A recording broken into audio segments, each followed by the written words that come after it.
episode of Sleepy Hollow, the missing episodes. Last time, Team Witness was able to go through the first violence ring, actually the first portion of the violence ring, and they traversed over the boiling blood river, the Phlegethon, thanks to their escort Nessus, one of the centaurs that patrols there. And so they make their way to the second violence ring, the Suicide Woods. Now with that out of the way, let's get on with the show, shall we? Alright. Here we are. Mouse doesn't respond sometimes. Alright, Chapter 18, Violence Part 2. The forest was much quieter and darker than the violent boiling river, though it was far from peaceful. The six saw a plethora of dead trees and plants. Some of them even crumbled away like dust, making a few of the members twitch their noses or cough. Aside from the cause of crows, it was as nearly as silent as the forests in Limbo, albeit more foreboding and twisted. The woods of suicide. The gnarled forest where trees are born from hopeless suicides, rooted in writhing and eternal pain. Laura cited another one of Virgil's words of wisdom. Those who committed suicide or violence against themselves are placed as part of the wood of the suicides, condemned to writhe in eternal pain as gnarled trees. Jenny summarized their surrounding environment. It was said that Dante and Virgil once found the Crusaders' mother, Bella Abadi, in the woods of suicide. Oh, thank goodness my sister and I were able to save her mother in time. She had a flashback a few years back at the abandoned basement of the Tarrytown psych ward. There was a large etching on the back wall in which Lori made of her and her daughters with the inscription, "You are my sunshine." Again, from Mama. Lori Mills was a suicidal thanks to Nurse Gina Lambert's influence of the drugs she gave her, as well as her mind being tormented by Moloch. With the Mills sisters, Holly, Gavin, and Ichabod, who was just recovering from a fever, they held hands as the girls incanted a spell to bring the freed spirit there. She was proud of what the girls had done, and she knew Abby was the next witness carrying the torch. She also said, "After they locked me up, Moloch sent her to finish me off. I've been trapped in the place ever since. I watched over you, Jenny, while you were here. I did everything I could to protect you both." Jenny. Jenny! She isn't here anymore. I saw her while she was being freed, reminded her as he laid a hand on her stiff arm. I know. It's just... This place can be very saddening, especially since the suicides are transformed into gnarled thorny bushes and trees, which are fed on by the harpies. The team looked and saw some barely recognizable people shaped as those trees. It was very morbid since for once they saw the damned in a petrified state, instead of being eternally burned, entombed, or just thrashing one another. They were silent and nearly as ashen as ghosts, and they also saw bird-like creatures peck and gnaw on their outstretched arms in the shapes of branches. The Suicide Woods was the organic forest of souls that was the second part of the seventh circle. Harpies appeared tormenting souls by breaking off their limbs as branches and snapping them off their hapless bodies with blood flowing. Suicides were transformed into gnarled, condemned, and cursed trees which take part here. Souls like Bella, who was once resurrected by Dante with a holy cross, were among those trapped. According to Jenny, Virgil mentioned that a soul who takes his or her own life shoot up like a sapling, dang scrolls, toward the dead earth. It then sprouts and expands without a body, only pain. Each tree is different and resemble how they committed suicide. Laura explained that Bella's tree had a vine wrapped around her neck like a noose, representing how she took her own life. Each tree is a twisted version of their own suicidal deaths. Her voice turned more earnest as she described the tree's produce, the suicide fruit, above them and growing plump from the essence of the suicides. They appear to be temptations for those that hadn't met their violent deaths, and cause thoughts of suicide in wanderers like Dante. If he or she is unable to resist the effects of the fruit, He or she will shed their blood simply by eating the fruit and kill themselves in seconds. Harpies could be a nice distraction as they torment the doomed souls by breaking branches and snapping limbs, only to have them regenerate themselves.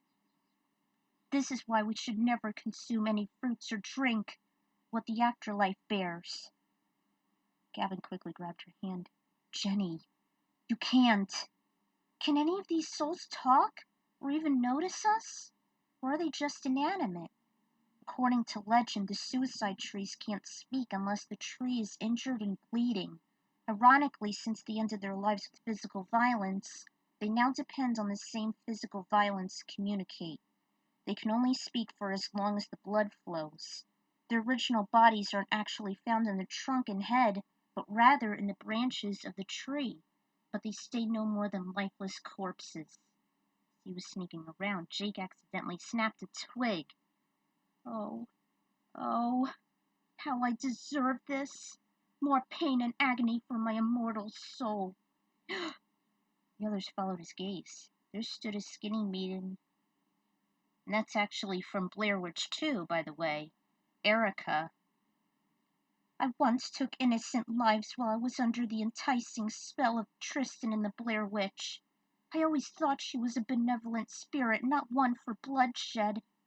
And yet, I too had blood stains on my hands and hardly recalled the incident when I blacked out. What is she talking about? Diana described her as the remaining murderer from Burkittsville, known as Erica Leerhsen. She wasn't sure what her cause of death was. Either the gang of thugs gained on her and killed her, or she just went insane after realizing the truth that she was involved in a satanic ritual run by Tristen. She appeared momentarily to warn off some of the killers, though it was shortly after she hanged herself in a closet at Jeffrey's House of Pain. I've insulted my own body, so here stand the shades deprived of their human forms. They are the image of the self-hatred which dries up the very sap of energy and makes all life infertile. Surrender to despair, and you'll be no more than an inanimate tree that's being fed on by the harpies and cannot roam for all eternity. You'll all be at the mercy of petrified death. Please, don't ever be like me. Sealed up. The team sulked for a bit until Jenny, Laura, Gavin looked upon other trees with widened eyes. 2 trees were intertwined with each other. I'm guessing these must be Romeo and Juliet. Although it wasn't a jest at all. Star-crossed lovers did take their own lives inside a church. And I based on their deaths on Romeo and Juliet, William Shakespeare's Romeo and Juliet, the modern movie with Leo DiCaprio. I forgot what the actress's name is, so if you want to look it up, be my guest. And yes, there is Daniel Reynolds at the Suicide Woods. It was a brown tree that had the head of Danny Reynolds caved in on the right temple, almost as looked if it was missing. Jenny was startled by the looks of it, and she also saw a pistol made of bark which seemed to be out of reach. That's the one that Sophie told them about when she became the new sheriff of Sleepy Hollow, while Reyes was the new sheriff in the Westchester branch for the FBI. Because Reynolds wasn't very supportive of Abby's motives and the fact he made Jenny and Joe look like suspicious criminals, she had her answer straight away that they will never resurrect him. And Gavin agrees that he deserves damnation. But what horrified the surgeon the most was after the identification of the next tree. It's another parody name, by the way. Actually, I did 2 of these. So, damn it. So, I'm going to let you figure out who they are. But one is like a rock star that I used to idol with one of my favorite bands. And another is a comedian, which he took his own life because he was like, he can't escape his fate with Lou's body disease. So, I'll explain that in the author notes. Is there any way to free them? Chuck never wanted to deserve this. They will not be corporally resurrected after the final judgment since they threw their bodies away. Instead, they will maintain their petrified form, with their own corpses hanging from the thorny limbs. She took out... damn it. But there is a way. She took out the Holy Cross, which is believed to once belong to Crusader Dante. It was given by Beatrice. It was a parting gift from his loved one. And legend had it that the cross was able to reverse the effects of Lucifer on her. She was known as the Queen of Hell, and I highly suggest you watch the animated epic for this. Beatrice had the sacred cross. It was believed he and Beatrice belonged to the long, complex bloodline of witnesses, as a parting gift to purify the world. It was stated by Beatrice that the sacred cross has a thorn from Jesus' crown of thorns, thus the blood, during his crucifixion. This may be too easy. Better that than nothing. And for the theme here, I actually did this. You'll see it later. Hold on. Jenny held out the cross, which enlightened, as did the trapped souls. She freed Romeo, Juliet, Rowan, and Chuck. Excepting Daniel, he deserves the worst. For a brief moment they looked down and smiled to their heroes before they ascended from the world of eternal suffering, which we'll hear here.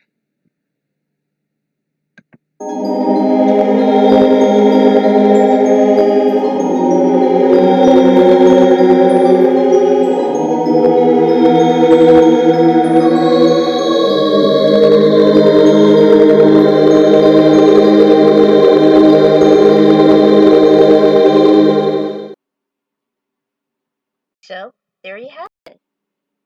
After that, Gavin just stared absently toward the empty sight in the deeper portions of the woods. What's wrong with Gavin? Nothing. Why don't you guys go on and we'll catch up with you later? Okay. Continued to look somber. His throat was closing up. His eyes began to fill. He started to whimper. Why do we deserve this? No one should. I just can't go on. I feel so hopeless. There are just so many things I've left unachieved. So many lives I've yet to live. So many people I hadn't met. I get so depressed. Slowly sat down on the dead underbrush in a fetal position. His body felt it was weighed by an anvil. Jenny put a hand around him. I feel I should grab a fruit and join with them. She was taken aback by his response. Gavin, stop and listen to me. I know how you must be feeling to be in such a horrid place for those who take their own lives, and it is unfair. But you've gone too far to give up now. We are going to accomplish the mission and save Crane. I can't. Not without him. I feel it's too late since Lucifer has him now. The situation seems bleak, especially after what we went through. But it's not too late. Not without the 7 virtues united and the 2 witnesses. There is still a chance to save him. If we could just stick together till we get to treachery, then we won't have to wallow in despair. She knelt next to him. I need you to stay strong for all of us. Aid in our cause. I'll stay with you and keep you occupied until you're strong enough to at least stand. Gavin, we need you. I need you. And so does Crane. She sat through his oppression. No one knew how much time had passed. Meanwhile, elsewhere, the rest of Team Witness wandered into a restless sandstorm. They were about to set foot into the scorching desert as they emerged from the darkened woods. Where are we now? The guys were shielding their eyes. We're in the final round of the violence ring. Those that are hateful towards God, nature, and art. We're now at the endless region of the abominable sands. And here are the songs. Some people on here should be obvious. Romeo and Juliet, blah, blah, blah. You know the story by now.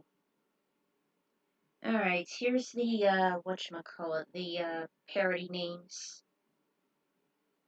So, I'll let you guys figure it out who they are. Actually, it's Parkinson's. It's misdiagnosed as Parkinson's, but it's Lewy body dementia. Daniel Reynolds. I just despise him so damn much. Enough said. Despise him.